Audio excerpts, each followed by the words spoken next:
Père, du Fils et du Saint-Esprit, ainsi soit-il, bien chers fidèles. 24e dimanche, après la Pentecôte, nous fait lire, nous fait méditer l'abomination de la désolation, nous fait méditer le terrible châtiment qui a été prophétisé et qui s'est réalisé sur la ville de Jérusalem, sur le peuple élu. En même temps, nous savons que cette prophétie regarde aussi la fin des temps. Nous avons lu aussi dans cette nuit la prophétie du prophète Michée qui prophétise la ruine de Samarie et de Juda. Un prophète donc contemporain du prophète Isaïe qui est écrit donc après la moitié du 8e siècle avant Jésus-Christ, en tout cas avant 721 avant Jésus-Christ, où Samarie est détruite. Je te détruirai, Samarie, comme je fais de toi un amas de pierres, comme il se fait quand on fait une vigne. Alors quand on fait une vigne, on ramasse les pierres et on les met sur un tas ou on les jette. Tu deviendras cela. Et la même chose pour Judas. Et pourquoi tout cela? Parce que tu as pratiqué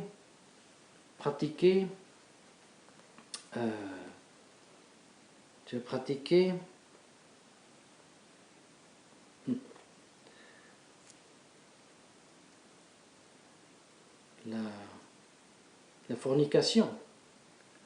La fornication qui est le terme utilisé dans la Sainte Écriture pour exprimer le culte des idoles.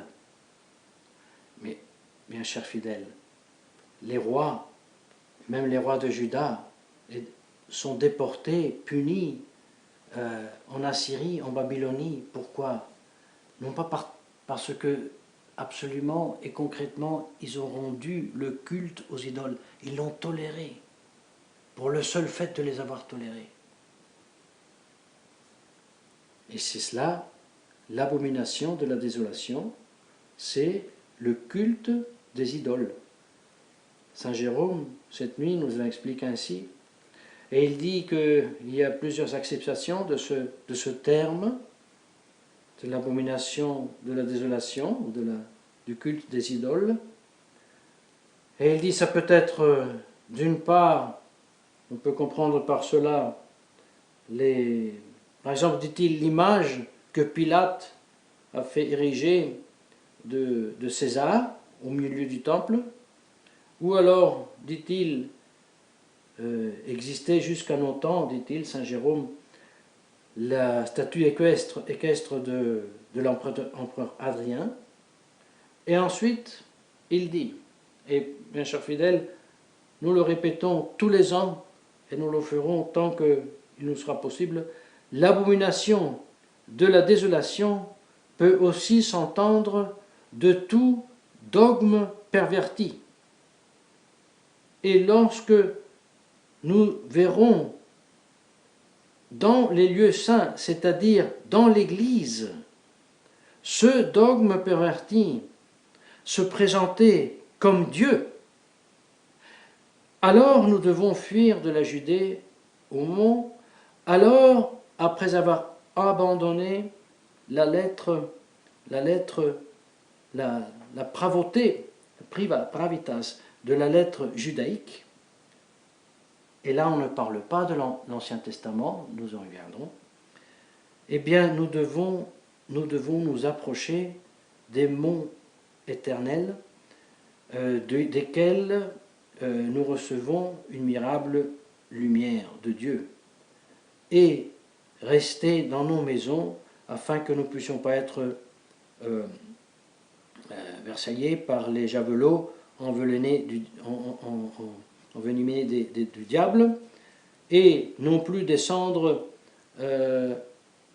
dans la maison à chercher à recommencer notre façon de vivre d'avant, et même pas de tourner en arrière de nous retourner, mais plutôt, dit-il, semer dans le champ des Écritures spirituelles afin de pouvoir extraire quelques fruits. Voilà ce que nous enseigne Saint Jérôme. Et alors, nous nous sommes posé la question, qu'est-ce que c'est ou quel est le dogme perverti qui se présente comme Dieu, ou quel est un dogme, le dogme qui pervertit, pour ainsi dire, le concept de Dieu même. Et alors, nous avons pris recours à un texte et à quelque chose que plusieurs fois nous avons déjà eu l'occasion de vous exposer et qui certainement aujourd'hui ne sera pas la dernière fois, et nous le ferons aussi de façon plus systématique. En tout cas, le dogme perverti qui se présente comme Dieu, eh bien, le concept perverti sur Dieu, et qui s'est fait non pas une science, mais un culte de l'occulte de Satan, et qui a enfanté, pour ainsi dire, sans pouvoir se appuyer ni sur l'observation, ni sur quelque autre source, eh bien c'est le concept de la Kabbalah, du concept de Dieu. Un concept absurde, un concept contradictoire, mais laquelle contradictorité et absurdité, laquelle contradictorité, absurdité est principe fondant du concept même, n'est-ce pas? Et alors nous avons fait recours à un ouvrage de Monseigneur Meurin, qui était évêque de Bombay à la fin du XIXe siècle. Eh bien, la maçonnerie, synagogue de Satan, dit-il, donc pas la synagogue de l'Ancien Testament, pas la synagogue de Yahvé, pas la synagogue de la religion des patriarches de l'Ancien Testament, mais justement la synagogue de Satan, c'est-à-dire la synagogue de ceux qui sont, avant encore de ne pas avoir accepté notre Seigneur Jésus-Christ, ont déjà apostasié du vrai Dieu, qui est le même, celui de l'Ancien Testament. Eh bien, il dit à ce sujet, Pape Léon XIII, meilleur ouvrage publié jusqu'à ce jour sur la secte. On parle de 1893. Donc, il est bien possible qu'après, mieux a été publié, mais en attendant, voilà ce que Monseigneur Meurin, de façon très succincte, explique sur ce dogme perverti, sur cette abomination de la désolation, à laquelle nous devons ajouter, parce qu'en 1893 c'était imaginable, que ce dogme perverti est s'est parfaitement manifesté dans l'Église, comme nous dit Saint Jérôme qu'il fallait faire attention. Oui, ce dogme perverti s'est manifesté dans l'Église. Alors d'abord, qu'est-ce que c'est que ce dogme? Eh bien, il dit, ce concept, ou ce dogme perverti de Dieu, c'est plus la Trinité de personnes dans l'unité de la substance, mais, dit-il, c'est l'infini, l'absolu, l'éternel, l'immensité incompréhensible, inintelligible, vide et sans aucune forme, de laquelle les trois personnes ne sont autres que des émanations temporelles, au lieu d'être, comme le veut la révélation et la raison, la subsistance, le sujet, le possesseur co-éternel, co-infini de cette même substance infinie. Et il ajoute que les païens voyaient dans l'être primordial, qui était au même temps le non-être. Ils voyaient apparaître de cet être primordial successivement dans des modes différents, seulement après un certain temps, à partir donc de ce vide intérieur, les divinités que les païens adoraient. C'est pour ça que nous disons, ne nous moquons pas, non pas pour les vénérer, mais pour les comprendre, les païens. Les vrais païens voyaient au-dessus des divinités qui se faisaient la guerre sur l'Olympe. Ils savaient que c'était des dieux, mais des dieux émanés, et c'est pour ça qu'ils pouvaient être aussi méchants et se faire la guerre entre eux, mais en avoir peur quand même, parce que beaucoup plus puissants que les mortels, etc., etc. Mais donc, il y a dans le paganisme, dit-il, toujours une séparation des personnes divines, bien sûr, mais ils les unissent dans une substance divine, et sinon ils sont divins. Eh bien, s'appuyant sur cette, nous devrions vraiment dire, chimère, la Kabbalah, reprenant cela, a non seulement nié Dieu, mais s'est efforcée à profaner la réalité de la Trinité divine en l'expliquant et en voulant de même enseigner aux chrétiens la Trinité révélée comme une émanation justement d'un être qui n'est pas Dieu. Parce que Dieu est l'être, Dieu n'est pas le non-être, n'est-ce pas? Bien. Et surtout, un certain rabbin, Elia Ben Amozeg, qui était un Italien, un exégète et un kabbaliste italien, qui vivait à Livorno, meurt en 1900, était le grand maître de cette théorie qui enseignait justement la Trinité comme un produit d'illumination de ce Dieu qui n'est pas Dieu. Alors pourquoi tout cela, bien chers frères? Parce que cette théorie, cette chimère plutôt, bien expliquée, exposée par M. Meurin et non seulement par lui, eh bien, elle a trouvé entrée, et cela nous a mis en garde, n'est-ce pas, le prophète, et nous met en garde aussi Saint Jérôme en expliquant le prophète, qui nous a mis en garde de voir quand ce dogme perverti trouvera place dans l'Église, eh bien, au Vatican II, ce contre-dogme, ce dogme perverti a trouvé sa place. Et quel est-il, ce contre-dogme? Et comment s'appelle-t-il? Et ce contre-dogme, ce dogme perverti, ce concept perverti de Dieu, quel est-il? A-t-il un nom? Ce nom de ce non-Dieu, a-t-il jamais prononcé?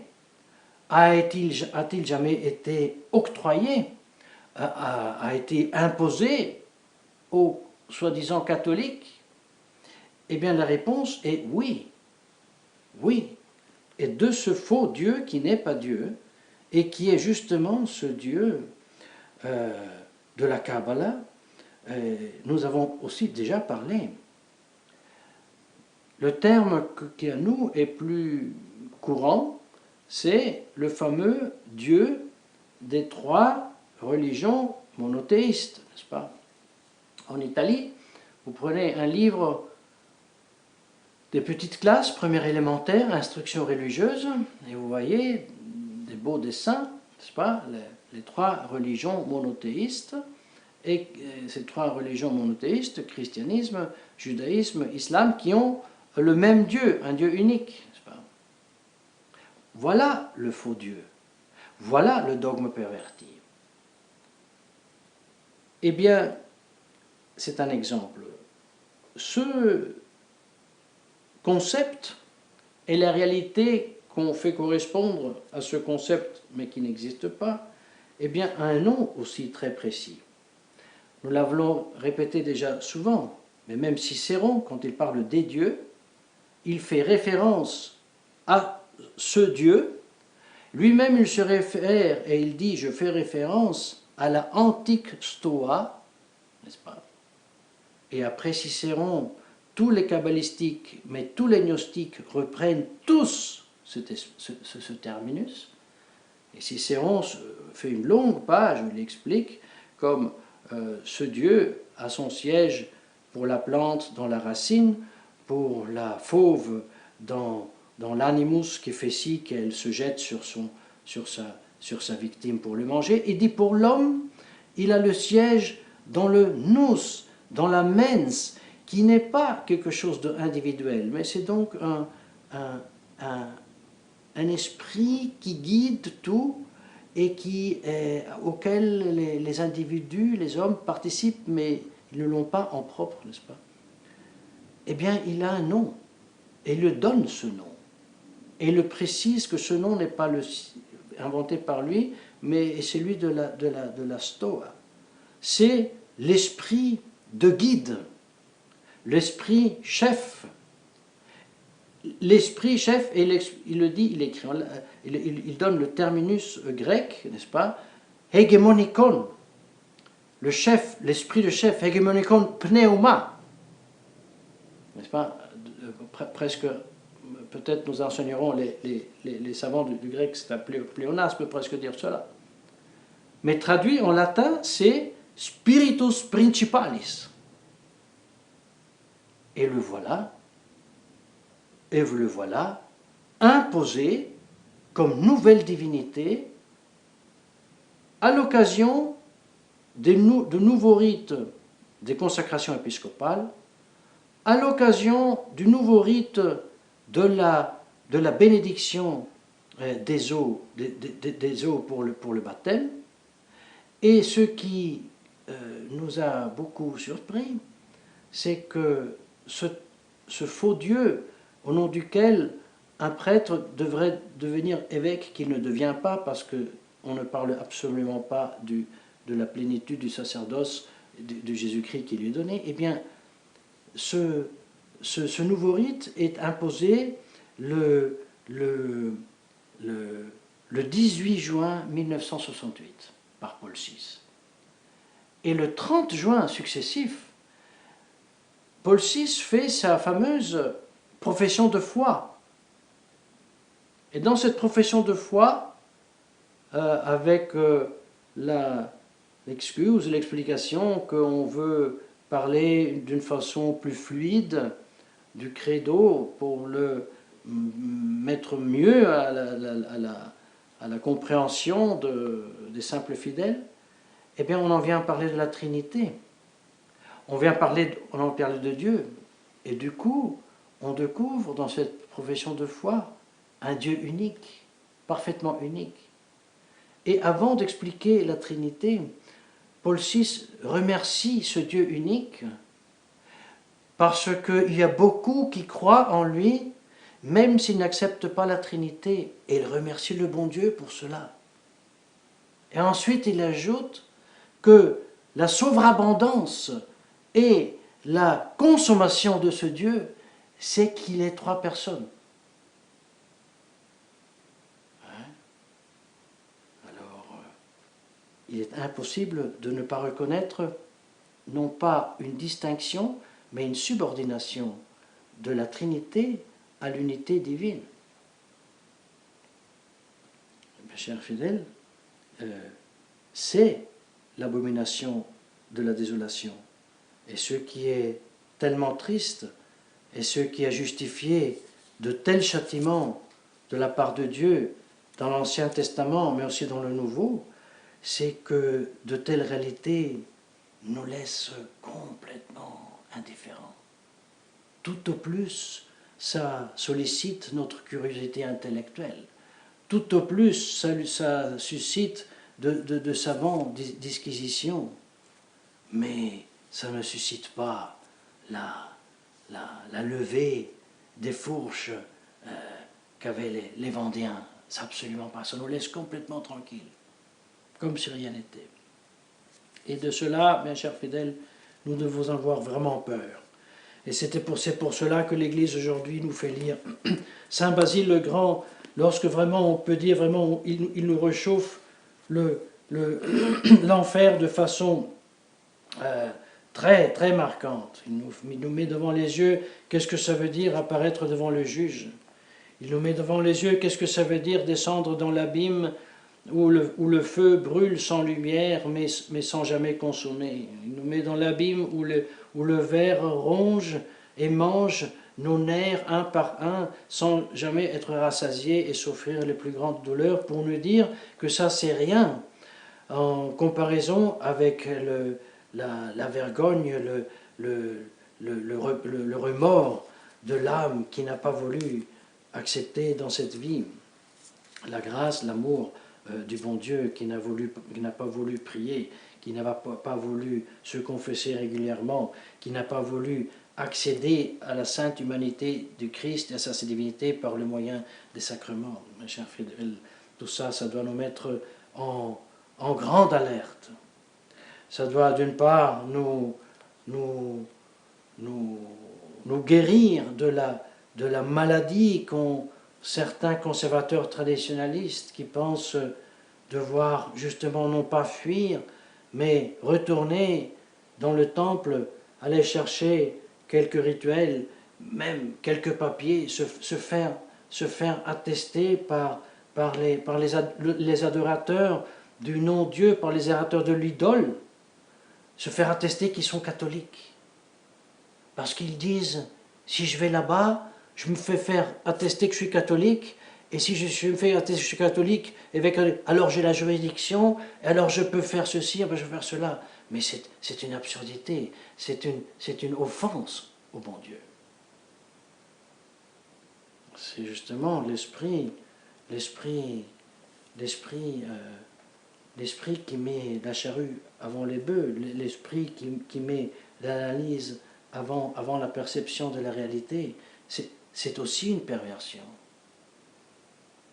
Et nous voulons donc, avec la grâce de Dieu, fuir, et nous remercions le bon Dieu d'avoir pu fuir, même plus, en ce qui regarde le souscrit, sachant que je pense que je n'aurais pas eu le courage, la force de m'en aller, je dois remercier la fraternité Saint-Pédis, non pas pour le mal qu'elle a fait, parce qu'elle a fait un très grand mal, mais pour le fait que j'ai été expulsé avec force physique. Autrement, j'étais encore là, avec eux, à demander à celui qui ordonne que l'idole soit vénérée sous la Sainte Coupole, lui demander qu'il m'atteste que je sois catholique. Mais vous vous rendez compte? Deo gratias. Alors nous demandons à la très Sainte Vierge Marie qu'elle intercède pour nous, afin que la réalisation de l'abomination, de la désolation déjà avenue en lieu saint, suscite en nous une vive foi, une vive espérance, une vive charité, qui nous porte à faire de dignes fruits de pénitence et à suivre notre Seigneur Jésus-Christ pour pouvoir, avec lui, triompher dans l'éternité, au nom du Père et du Fils et du Saint-Esprit, ainsi soit-il.